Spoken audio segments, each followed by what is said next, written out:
The story of Betty and Waters opens with a scene so brutal that it sears itself into the memory of anyone who hears it.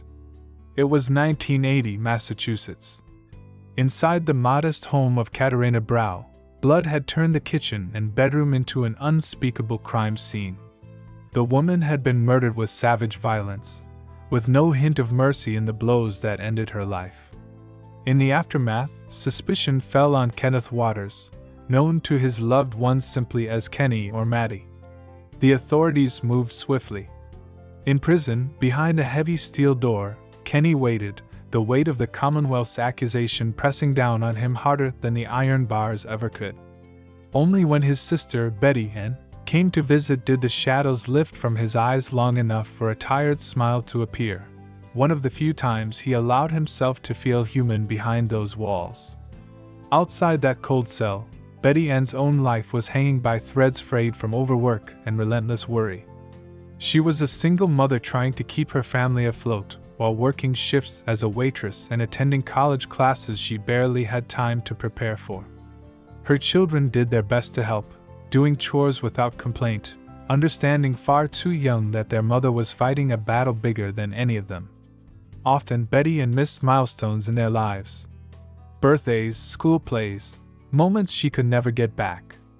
But she never let go of making sure homework was done, lunches were packed, and that they knew she loved them, even when she was too exhausted to say it aloud. One evening, halfway through her shift balancing multiple tables at the diner, a woman from one of her college classes recognized her. Betty Ann looked worn and distant, brushing off attempts at small talk, explaining there was simply no time for chit-chat. The woman, however, introduced herself gently as Abra Rice. With a kind persistence, she asked Betty Ann why she, at her age, was pushing herself through law school. At first, Betty Ann didn't want to answer. It was too raw, too painful, and telling it out loud always risked pulling apart the fragile seams holding her together. But something in Abra's patient eyes made her relent. She confessed the truth. She needed to become a lawyer because her brother had been wrongfully convicted of murder. He'd been condemned for life because of a mistake, someone else's crime pinned on him. He'd already been locked away for 12 long years for something he didn't do. When Abra asked what exactly he was innocent of, Betty Ann's mind slipped backward, to the day everything changed. She remembered Kenny trimming tree branches when Officer Nancy Taylor approached. Her voice carried an edge that made his skin prickle. Not caring for explanations, she ordered him to drop his chainsaw and get in the car, a gun aimed steadily at him the whole time. The scratches on his face, just from branches, were now twisted into evidence by a cop who seemed to have already decided he was guilty.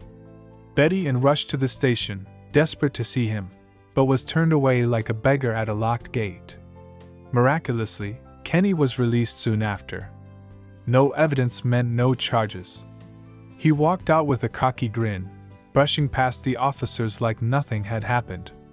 When he told Officer Taylor, "No hard feelings," Betty Ann could see in Taylor's eyes that she'd find a way to get back at him. For a moment, brother and sister laughed like kids again. Their bond was forged in childhood mischief, stolen candy, backseat games in half-abandoned houses, laughter echoing off bathroom tiles where Betty Ann sold sweets through a window while Kenny caught the loot. When they got caught, it was their father who yelled the loudest, but it was their grandfather who loved them without limits, no matter what trouble they stirred. As they grew, their bond never faded. Betty Ann married, Kenny started a family of his own, and adored his daughter, Mandy, with all he had. Yet trouble always found him. At a party, after a careless bump escalated into an insult, Kenny handed Mandy off to his wife and launched himself at the man who'd mocked him. Betty Ann and Kenny's wife tried to pull him back, but the fight had already sparked. Later, Kenny tried to smooth things over, but the tension lingered. Only Betty Ann laughed. As always, she loved her brother fiercely, flaws and all. Late one night, lying in bed beside her husband, Betty Ann couldn't stop watching their baby sleep. She tickled tiny feet, whispered secrets only a mother can share, and ignored her husband's gentle reminders that the baby needed rest. She lingered, reluctant to break the moment. When she finally slipped back into bed, she confessed her deepest fear: becoming like her own mother, a woman who loved too little and gave up too easily. Her husband's comforting words were cut short by the shrill ring of the phone. Betty Ann's world shuddered when she answered. It was bad news. Her beloved grandfather had died. The next day, she and Kenny stood side by side at his funeral, the only stable figure of love from their broken childhood now gone. But grief was hijacked by injustice. Right there in the church, Officer Taylor strode in with a badge and cold eyes, arresting Kenny for Katerina Brau's murder, again. This time, she swore the evidence would stick. Kenny, stunned and humiliated, went without a fight, tears burning but unshed as he was dragged away in front of family and friends, turned from a grieving grandson into a public spectacle. Betty Ann pleaded for time to finish the service, but the system never waited for compassion. Her brother's nightmare had come back, and she knew then she'd have to save him herself, no matter the cost. After that humiliating arrest during their grandfather's funeral, Kenny found himself once again trapped in a legal web he could barely comprehend. Betty Ann, desperate to pull him out, discovered that hiring a private attorney would cost $25,000, money they didn't have and would never be able to gather from friends or family scraping by in their small town. Kenny insisted that the public defender was enough, reassuring her that the cops still had nothing solid, but Betty Ann sensed otherwise. Officer Nancy Taylor's eyes back in that church told her they would not stop until Kenny was caged for good. When the trial began, it quickly turned into a parade of half-truths and bruising betrayals. Kenny's ex-wife, Brenda, took the stand first. She testified that on the night Katerina Brau was murdered, Kenny had come home with a scratch on his face, just like the one Officer Taylor had latched onto years before. When asked if she feared him after that night, Brenda, her voice trembling, whispered that she had. And when the prosecutor pushed her further, did she ever ask him if he had killed that woman? She said she had, and he hadn't answered. Then came the blade. The prosecutor handed Brenda a kitchen knife, its handle worn, its edge dulled by time. She confirmed, with a hesitant nod, that it looked exactly like the one Kenny always carried. That single confirmation cut deeper than any cross-examination could have undone. Officer Taylor followed, her testimony cold and unyielding.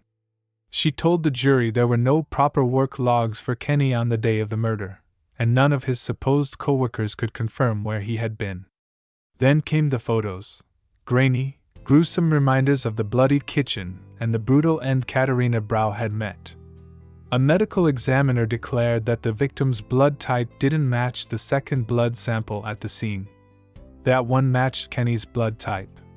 The suggestion was clear: the killer must have bled during the crime. As if that wasn't enough, an old girlfriend named Roseanne stepped forward. Her words sealed the coffin the prosecution had been hammering shut. She confessed they'd been together for 6 months, and during a bitter argument, Kenny had once told her he'd slit that old bitch's throat. When asked why she stayed with him if she suspected him of murder, she shrugged, then admitted he once knocked out her tooth, but that, back then, she thought she loved him too much to leave.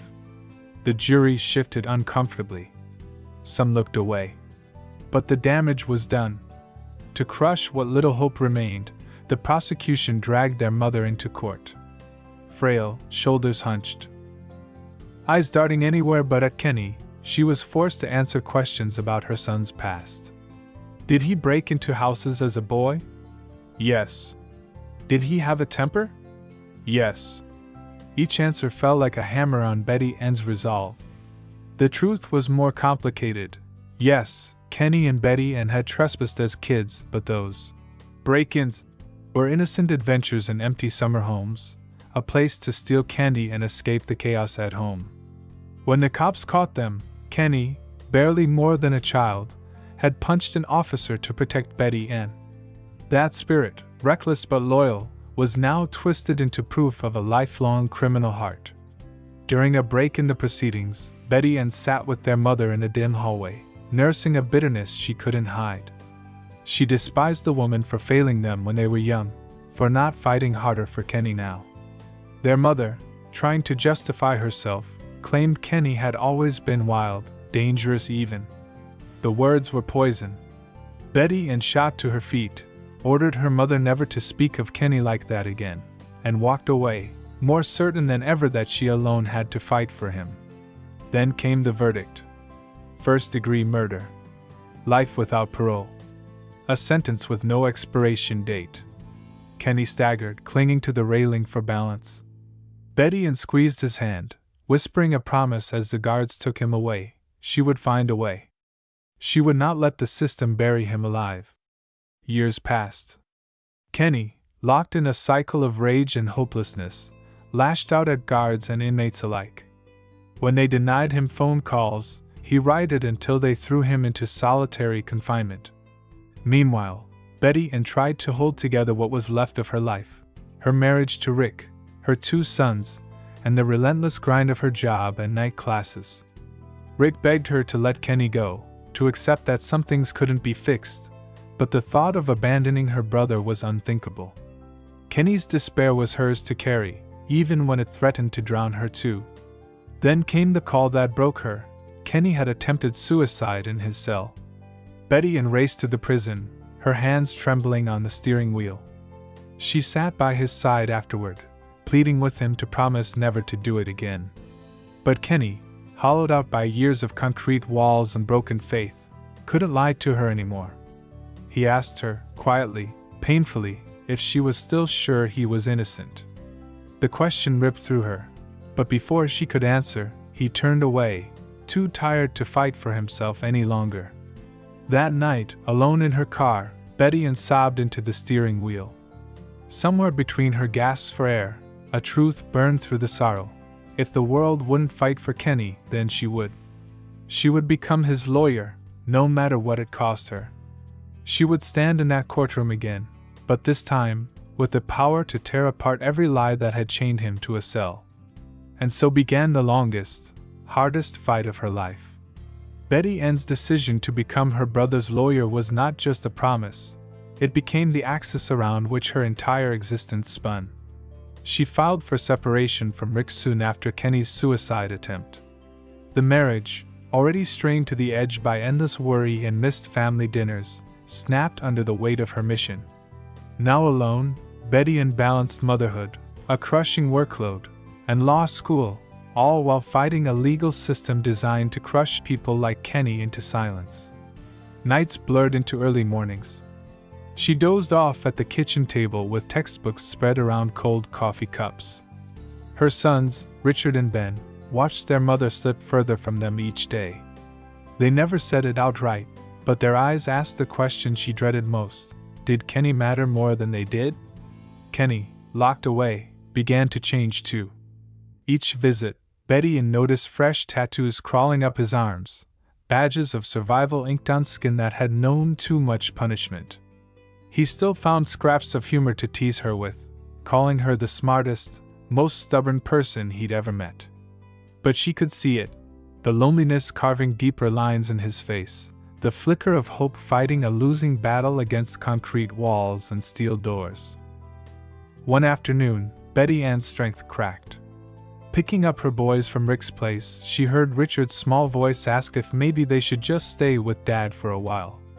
He said it gently, almost apologetic, but the words bruised her more than any courtroom defeat could have.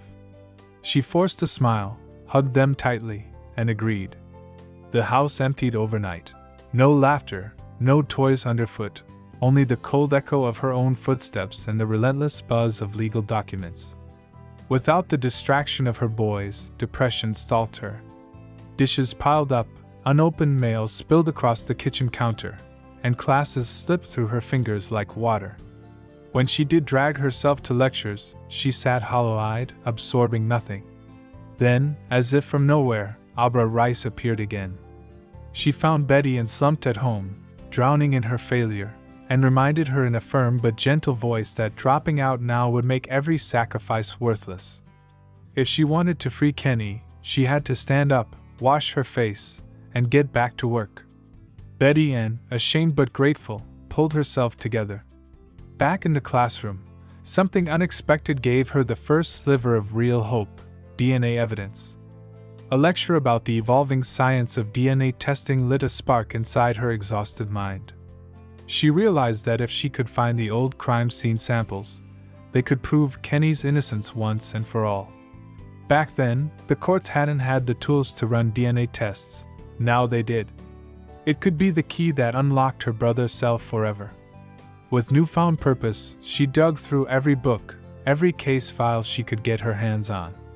She discovered that other wrongfully convicted prisoners had been freed through DNA evidence, thanks to lawyers like Barry Scheck and the Innocence Project. That night, hunched over her tiny desk, she drafted a letter to Barry Scheck, pouring out her story in lines smudged with tears and ink. She begged him to help her brother, the man rotting away for a crime he didn't commit. Even as she prepared for her own bar exam, a test that would decide if she could legally stand beside Kenny in court, fear threatened to choke her. In the restroom before the exam, she vomited from nerves, but forced herself to breathe, to steady her hands, and to remember Kenny's eyes on the day he was sentenced. She had to pass. For him. When the results arrived weeks later, it was Richard, her oldest, who tore open the envelope. Betty Ann scanned the letter twice before the meaning sank in. She had done it. She was a lawyer. Her sons clapped, laughter filling the house she had nearly drowned in sorrow just months before. Kenny, when she brought him the news, nearly collapsed from relief, laughing through tears.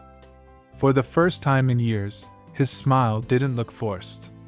But triumph turned quickly back to battle.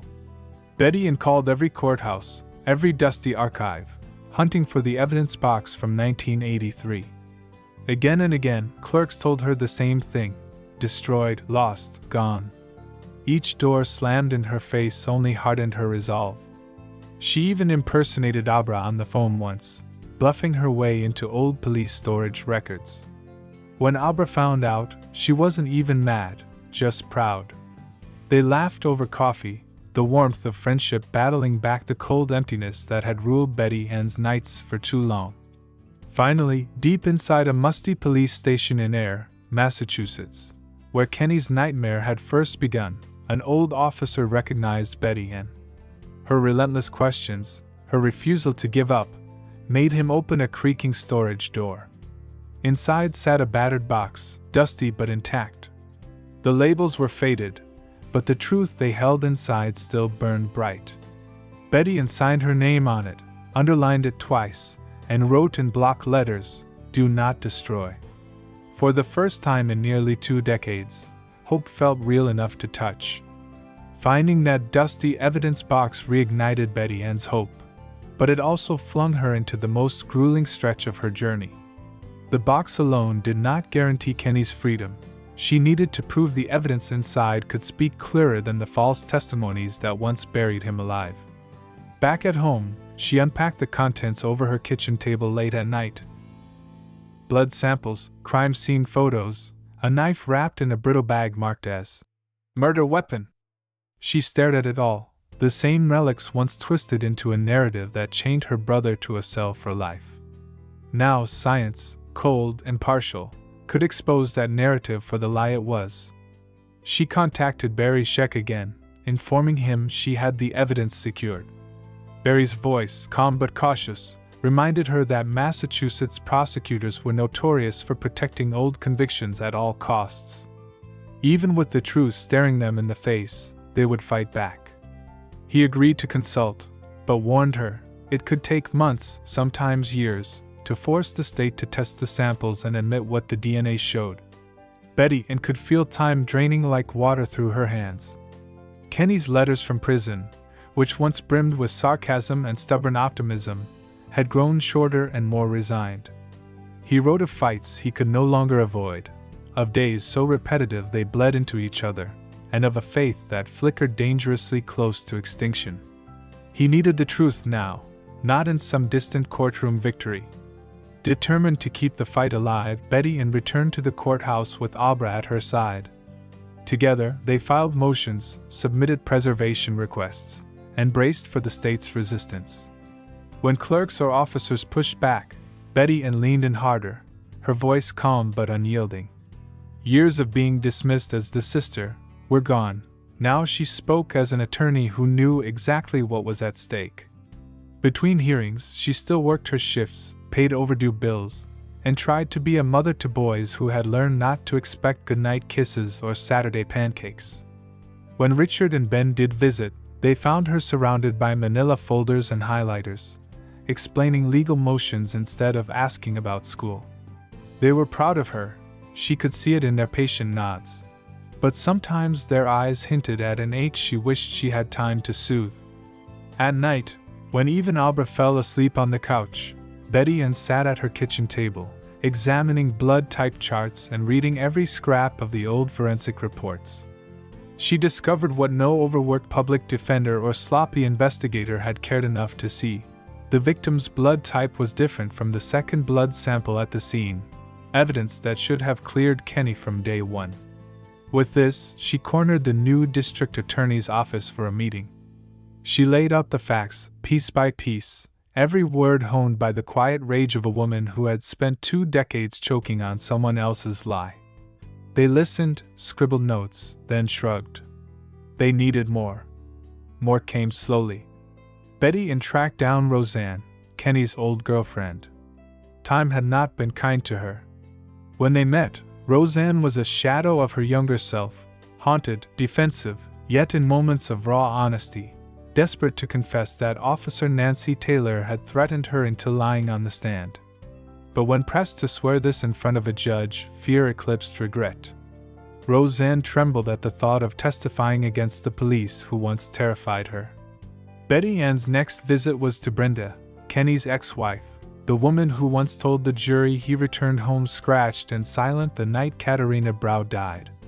Brenda, older now, tired and worn from her own regrets, at first refused to talk. But when Betty Ann gently reminded her what her testimony had cost Kenny, and what the truth could give him back, Brenda wept. Through quiet sobs, she admitted Nancy Taylor had cornered her too, telling her that if she didn't cooperate, Kenny would kill her and their baby. Fear had driven her lie, and the lie had stolen 18 years from a man she once loved. With both women's statements and the DNA evidence that now finally pointed away from Kenny, Betty Ann, Abra, and Barry Scheck prepared for the final push. Even then, obstacles sprouted like weeds. Motions were stalled. The district attorney's office dragged its feet, hoping Betty Ann would wear out, as if exhaustion hadn't been her daily companion for decades already. One evening, too tired to sleep, she watched her sons do homework at the same kitchen table where so many dreams had nearly died.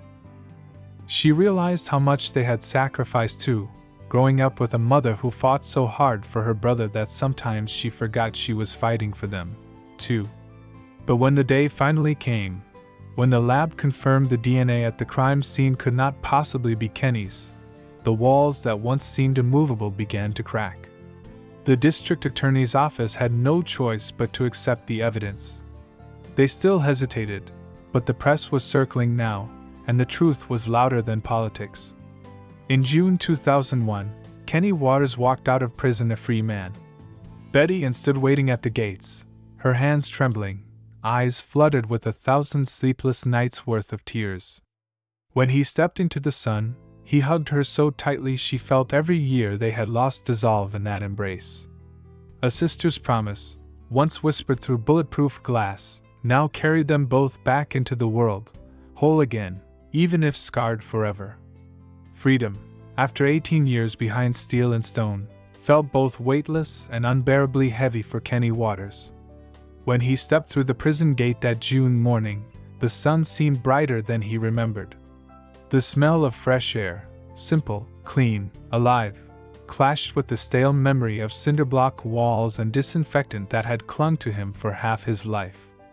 Betty Ann stood just beyond the chain-link fence topped with razor wire, bracing herself as he crossed the final threshold. When Kenny finally reached her, words failed. They held each other so tightly that the years of loss and courtroom lies dissolved into the fabric of their clothes.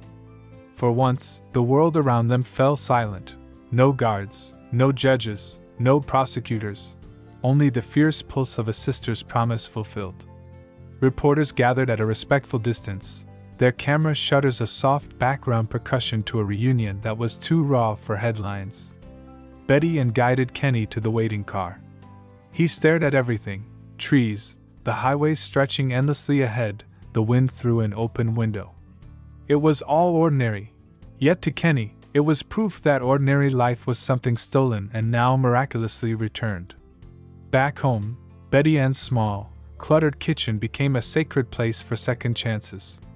Richard and Ben, taller now, teenagers with their own worries, watched their uncle with curiosity and an unspoken caution. Kenny, no longer the reckless young man they'd heard about in hushed bedtime stories, sat at the table like a guest trying to remember how to belong. Late at night, when the boys had gone to bed, Betty Ann and Kenny would talk quietly. Sometimes there was laughter, remembered childhood mischief, their grandfather's old jokes, the taste of stolen candy. But some nights, the darkness pressed close and they fell silent, both of them staring at nothing, feeling the gravity of lost years they could never buy back. Outside the courthouse, Betty Ann continued the fight she'd started for Kenny. She sued the town of Air and the officers who built a lie out of thin air and fear.